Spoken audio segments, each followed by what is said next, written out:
Hello students, इस video में मैं आपको क्लास 9th के मैथ सब्जेक्ट को पढ़ाऊंगी। मैं आपको एनसीईआरटी और आर.डी. शर्मा दोनों ही बुक के ऑलमोस्ट सारे ही क्वेश्चन कवर करूंगी। मेरा जो मीडियम है वो हिंदी और इंग्लिश दोनों ही रहेगा और क्वेश्चन कराते टाइम भी हिंदी एंड इंग्लिश मीडियम दोनों ही रहेगा। अब हमारा जो टॉपिक है वो एक्सरसाइज फर्स्ट का नंबर सिस्टम हमने स्टार्ट कर रखा था।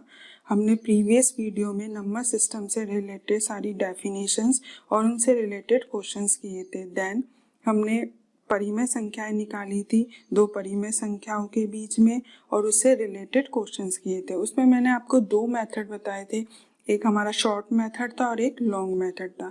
आप किसी भी मेथड से क्वेश्चंस को सॉल्व कर सकते हो, लेकिन डिपेंड करता है कि आपके कितने मार्क्स का क्वेश्चन आ रहा है। अगर आपका 5 मार्क्स का क्वेश्चन आ रहे हैं तो फिर आपको वो लॉन्ग मेथड से ही क्वेश्चन करना पड़ेगा, क्योंकि मैथ्स में मेथड के भी मार्क्स होते हैं।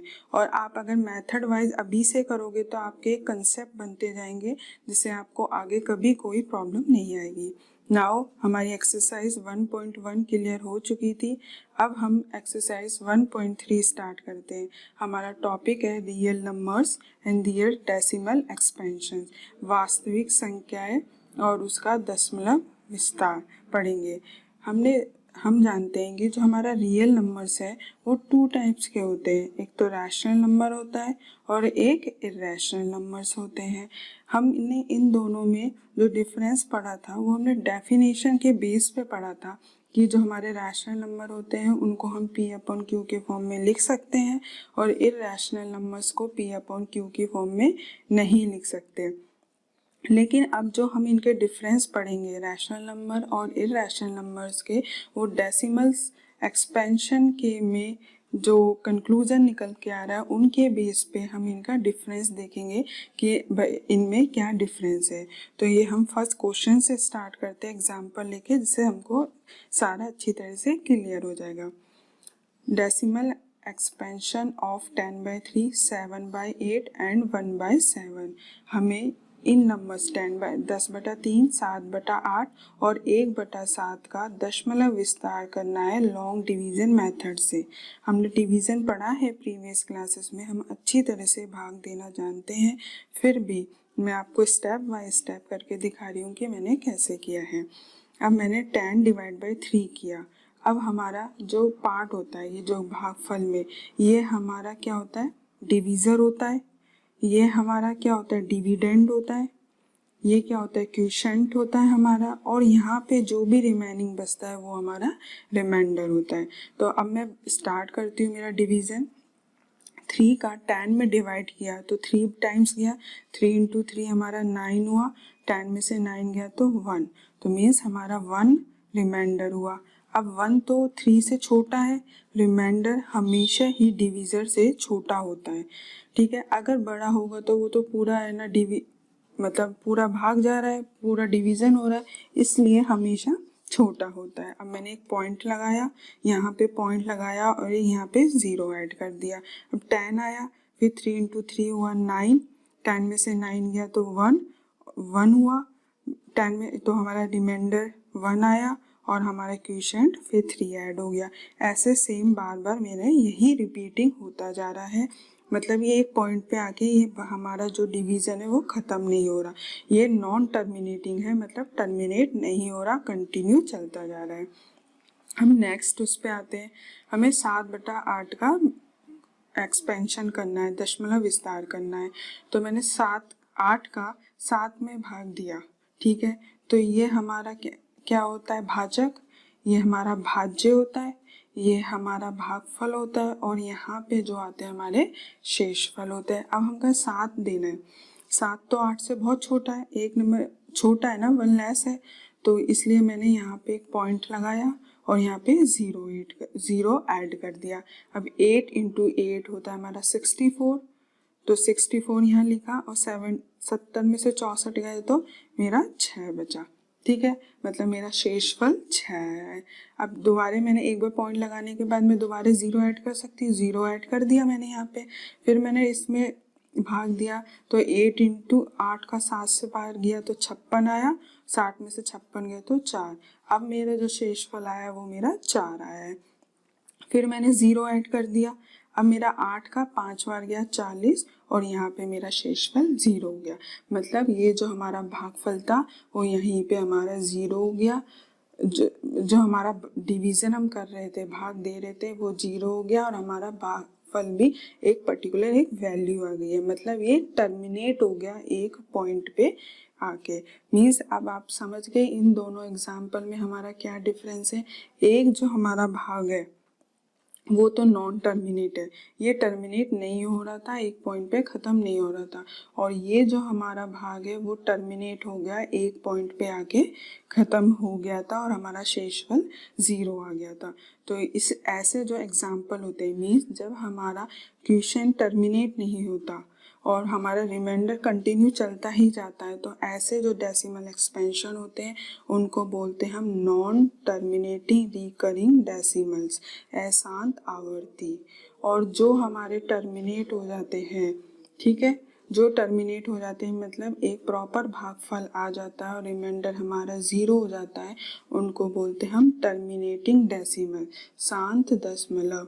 ठीक है, अब इनको ये जो हमारे टर्मिनेटिंग और नॉन टर्मिनेटिंग है, इनको हम आगे हम देखेंगे कि P/Q की फॉर्म में हम लिख सकते हैं इनको, इसलिए ये जो हमारे होते हैं वो रैशनल नंबर्स होते हैं। नेक्स्ट अब हम 1/7 का भी करते हैं, इसको अभी डिवीजन करके देखते हैं और देखते हैं कि हमारा क्या रिजल्ट आता है 1/7 में। क्या यही रिजल्ट आता है या इन दोनों के अलावा कुछ और नया रिजल्ट आता है। तो ठीक है, नेक्स्ट हम देखते हैं हम 1/7 का। ठीक है, 1/7 हो गया, तो मेरा ये क्या हो गया, वही डिवीज़र हो गया, ये हमारा क्वोशिएंट हो गया, यहाँ पे हमारा वो रिमाइंडर आएगा और ये हमारा डिविडेंड हो गया। ठीक है, अब मैंने वही एक हमारा छोटा है तो मैंने फिर यहाँ पे एक पॉइंट लगाया और 7 किया, तो 7 का 1 टाइम्स ही गया, तो 7 और 3 ऐसा मैं भाग दे लूँगी। ये आपने समझ लिया है, आपको अच्छे से भाग देना आता है, बस मैं आपको बताती रहती हूँ कि जो इसमें हमारे रिमाइंडर्स क्या है। ये रिमाइंडर आया 3, फिर 2 आया, फिर 6 आया, फिर 4 आया, फिर 5 आया, अगेन 1, मतलब यही रिपीट होने लग गया। ऐसे ही हमारा जो क्वोशिएंट है 1 4 2 8 5 7 हुआ और नेक्स्ट यही हमारा रिपीट होता जाएगा। लेकिन आपने एक चीज़ देखी है, जो प्रीवियस एग्जाम्पल में जब रिपीटेशन हो रहा था 0.3333, तो इसमें रिपीटेशन हो रहा था, रिकरिंग हो रही थी, मतलब डिजिट सेम चेंज हो रही थी। पर यहाँ पे हमारा कुछ भी सेम नहीं है, यहाँ पे हमारा अलग अलग नंबर आते जा रहे हैं। मतलब एक पॉइंट पे ना तो ये हमारी टर्मिनेट हो रही है और टर्मिनेट भी नहीं हो रही है और हमारा कोई भी पैटर्न रिवाइज भी नहीं हो रहा है। तो मीन्स ये हमारी होती है non terminating and non recurring, ना तो ये टर्मिनेट होती है और ना ही रिपीट होती है। तो इसको हम ऐसे नंबर्स को हम P/Q की फॉर्म में नहीं लिख सकते हैं। तो ये हमारी होती है अशांत अनावर्ती दशमलव एक्सपेंशन, या इन्हीं नंबर्स को हम बोलते हैं इर्रेशनल्स नंबर, क्योंकि इन नंबर्स को हम P/Q की फॉर्म में नहीं लिख सकते हैं। ठीक है, समझ आ गया हमको अच्छे से। ठीक है, चलो अब हम एक बार देख लेते हैं हमने इस टाइम क्या क्या पढ़ा है। हमारा जो डेसिमल एक्सपेंशंस था, ये हमारा डेसिमल एक्सपेंशन, ठीक है, एक्सपेंशन, ठीक है, उसमें हमने 3 एग्जाम्पल लिए थे। ठीक है, डेसिमल एक्सपेंशन हम जो भी पढ़ रहे थे उसमें हमने 3 ही तो एग्जाम्पल लिए थे। जो हमारे 2 एग्जाम्पल में हमारा जो एक फर्स्ट हमारा टर्मिनेटिंग हो गया, हमारा टर्मिनेटिंग, ठीक है, सेकंड में हमारा वो नॉन टर्मिनेटिंग हुआ, मीन्स हमारा जो डिवीजन खत्म नहीं हुआ था, रिमाइंडर बचता ही जा रहा था। थर्ड भी हमारा नॉन टर्मिनेटिंग था।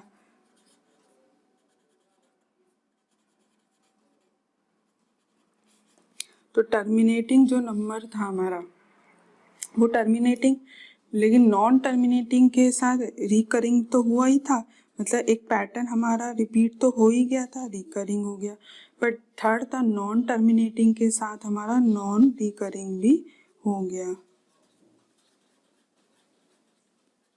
मीन्स हमने 3 एक्सपेंशन पढ़े थे डेसिमल एक्सपेंशन, जिसमें एक हमारा टर्मिनेटिंग हो गया जहाँ पे हमारा भागफल हमारा टर्मिनेट हो गया था। सेकंड में नॉन टर्मिनेटिंग जहाँ हमारा भागफल टर्मिनेट नहीं होता है, एक पैटर्न हमारा फॉलो होता जाता है। थर्ड होता है non terminating and non recurring, जिसमें ना तो हमारा भागफल टर्मिनेट होता है और ना ही हमारा जो पैटर्न होता है वो रिपीट होता है। जो ये फर्स्ट 2 होते हैं ये हमारी परिमेय संख्याएं होती है,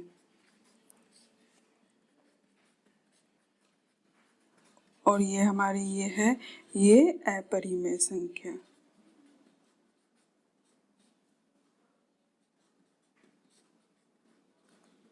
ठीक है, क्लियर हो गया आपको ये सब कुछ। अब हम क्वेश्चंस करेंगे तो आपको और अच्छे से सब कुछ क्लियर हो जाएगा। ये हमारा क्वेश्चन है, show that 3.142678 is a rational number. ये जो हमारा नंबर गिवन है वो क्या एक रैशनल नंबर है? अगर रैशनल नंबर है तो इसको P अपॉन Q की फॉर्म में लिखना है हमें, क्योंकि जो हमारे परिमेय संख्या है वो P बटा Q की फॉर्म में लिखी जाती है। तो यहाँ पे 3.142678, ठीक है।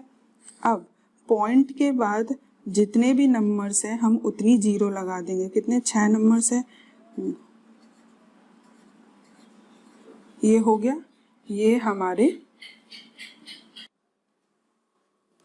नेक्स्ट, ये हमने ये नंबर है इसको P अपॉन Q की फॉर्म में लिख दिया है। अब हम इसको सिंप्लीफाई भी कर सकते हैं, लेकिन अभी इस टाइम में सिर्फ क्वेश्चन में पूछ रहा था कि हमको बस P अपॉन Q की फॉर्म में लिखना है। अब नेक्स्ट क्वेश्चन है, express following numbers in the form of P upon Q।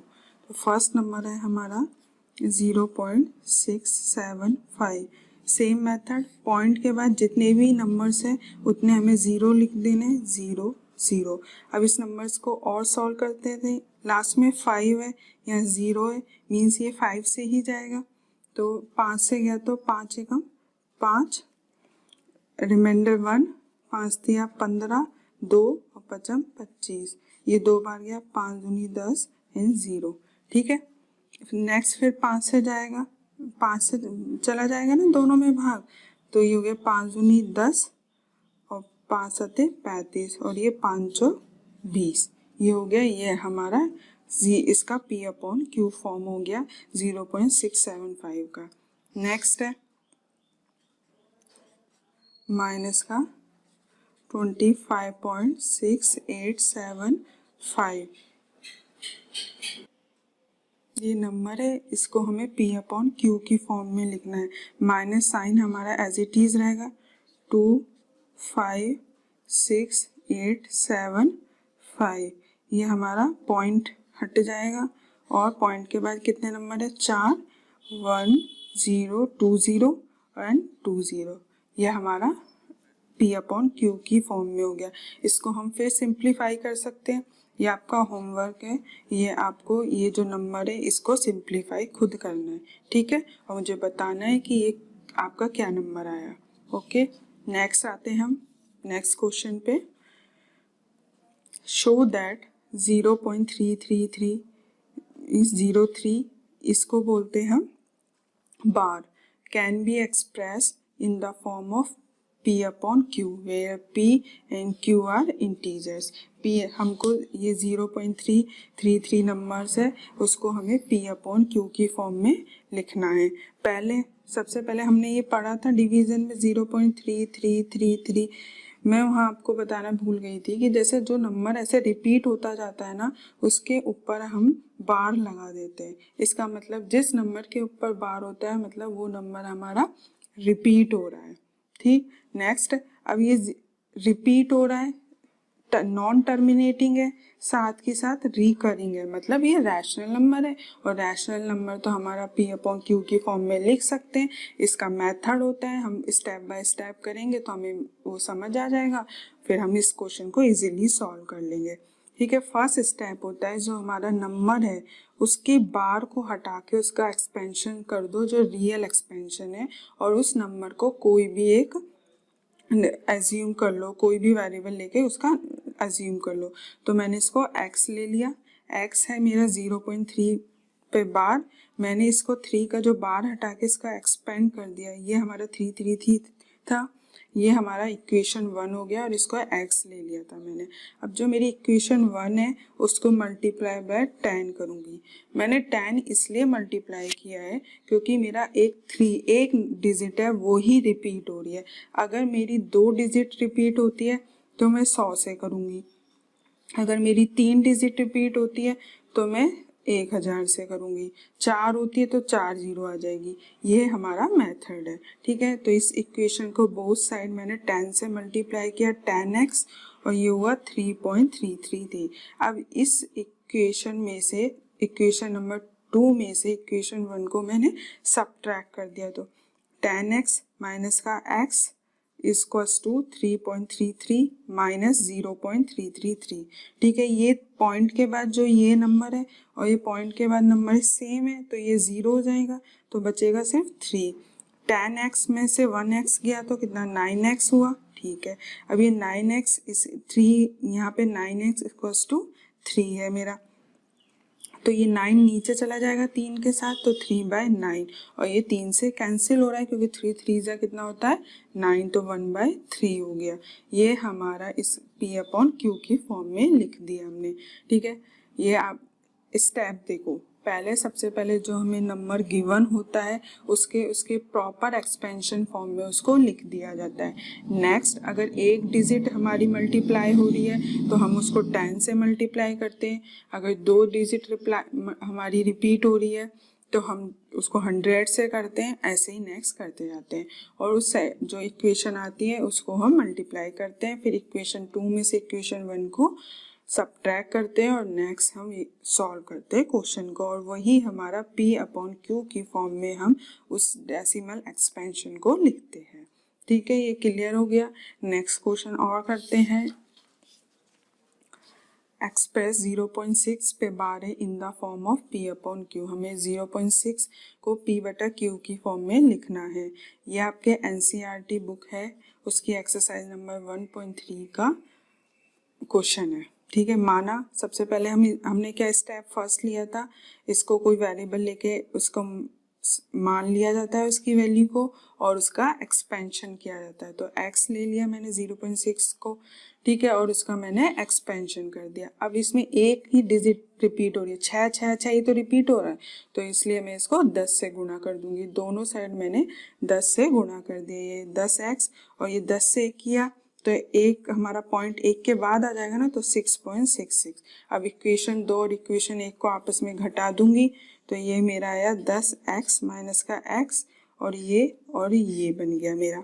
ठीक है, वही पॉइंट के बाद और इधर भी पॉइंट के बाद सेम है, तो ये 0 हो जाएगा, बचेगा सिर्फ 6, तो ये हमारा हो गया 9x इक्वल्स टू 6 हो गया।